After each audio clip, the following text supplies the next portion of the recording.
fixing it. What the hell does it look like? See, I don't think anything's wrong with the street. I think you're just trying to justify your inflated budgets.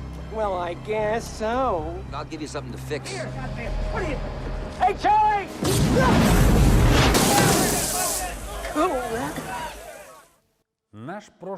Our previous story caused a sensation in the still corruption waters of the Medtechnica and Euromax companies, which supply cochlear implants to Russia.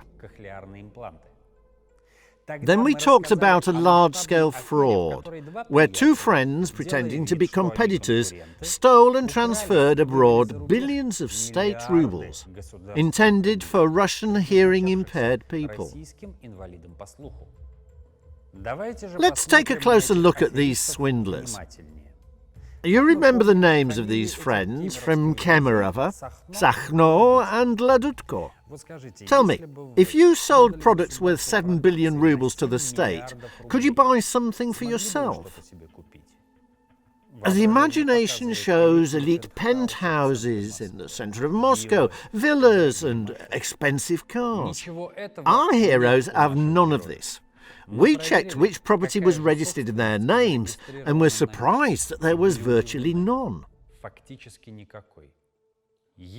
According to the documents, Yevgeny Ladutko and Grigory Sakhno are Russian suppliers of cochlear implants to Russian medical institutions. Yevgeny Ladutko and Grigory Sakhno are so good at conspiracy and hiding their money that, according to income tax returns, Ladutko owns a small flat of 49 square meters on the first floor of a house located in the village Novinky, Istrinsky district of the Moscow region, whereas Grigory Sakhno has no property at all. Aren't you worried that I can take it anymore? Nevertheless, they do not believe that their financial paradise will last for a long time, to such an extent that they do not leave anything in our country, transferring completely everything to foreign accounts. Why are we so sure that these foreign accounts exist? Let's see how many legal entities are registered in their names. In the previous film, we talked about the scheme used by our friends across Bulgaria and Estonia. And now we will take a time machine to 2014, and we will find ourselves in their more respectable jurisdiction in Switzerland. After the investigation of their scams took place in the Telegram channels, we received interesting details. With the aim of tax evasion in Russia, Medtechnica first registered Biotherapeutics GmbH, and a year later PM System. Both companies share the same address and are located in that great place. According to the same customs data, Medtechnica actively imported advancedbionics implants through these companies in 2014 to 2016. But we remember that Medtechnica, Euromax, companies in Estonia and Bulgaria, and elsewhere in Switzerland, are these all parts of a working scheme for enriching Ladutko and Sakhno? Have a look. Everything turns out too good. There are dollars, euros and offshore. Everything we like. Let's go through it again. First, there are simultaneously created groups of companies with the same OKVEDs, Russian Standard Industrial Classification of Economic Activities, accounts in the same bank, or medical technology, and or MPK medical technology, or Euromax and or MPK Euromax.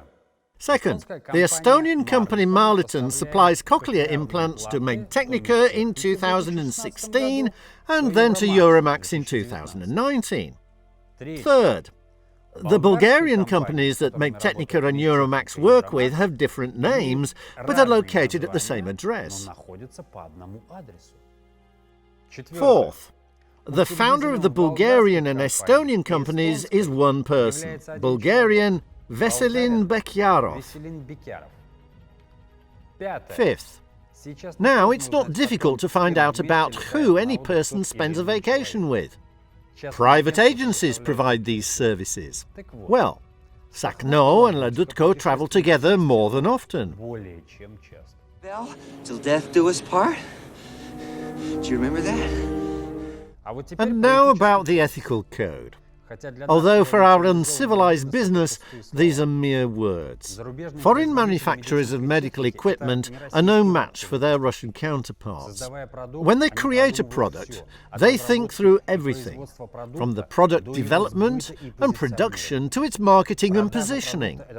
Selling a product is also positioning. Therefore, foreign companies pay extra attention to this point. All global manufacturers are not only verbally fighting corruption, criminal and cartel agreements. This is noted down in the ethical codes of manufacturers, which are not just the norm for doing business abroad. Manufacturers and their distributors are guided by this code in their work.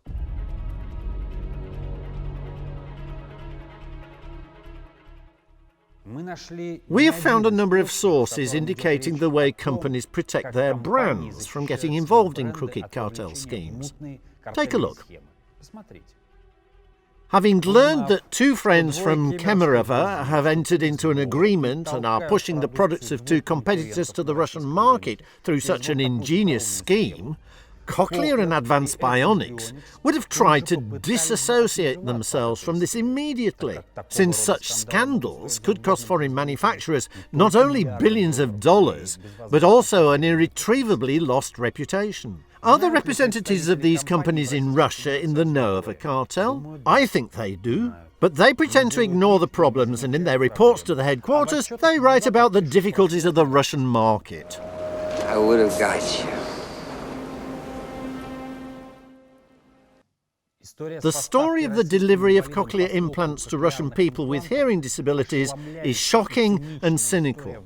It's a story of Russian children's health deprivation, especially if you imagine how many implants haven't been purchased due to merciless overpricing by Sakhno and Ladutko.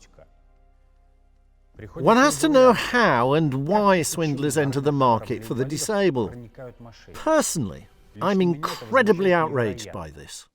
But as well as indignation, I experience some kind of existential bitterness, because everything resembles a vicious and mutually beneficial circle.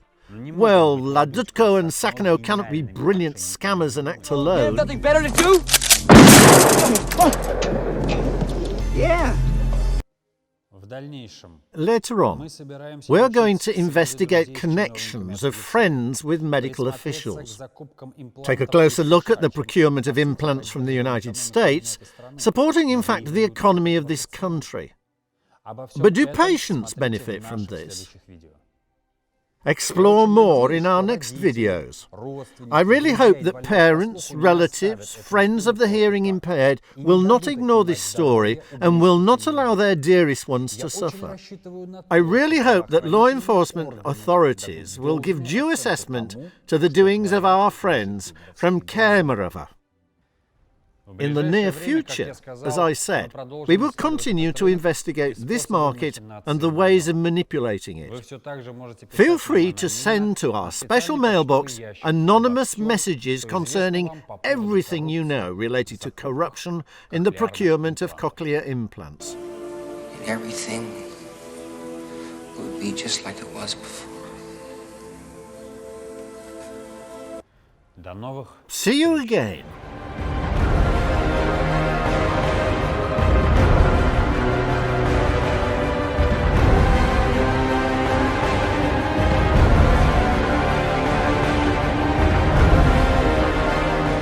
While we were preparing this release, news came from Kazakhstan.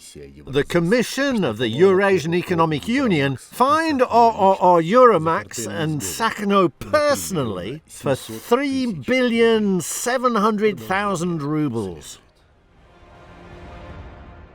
To be continued.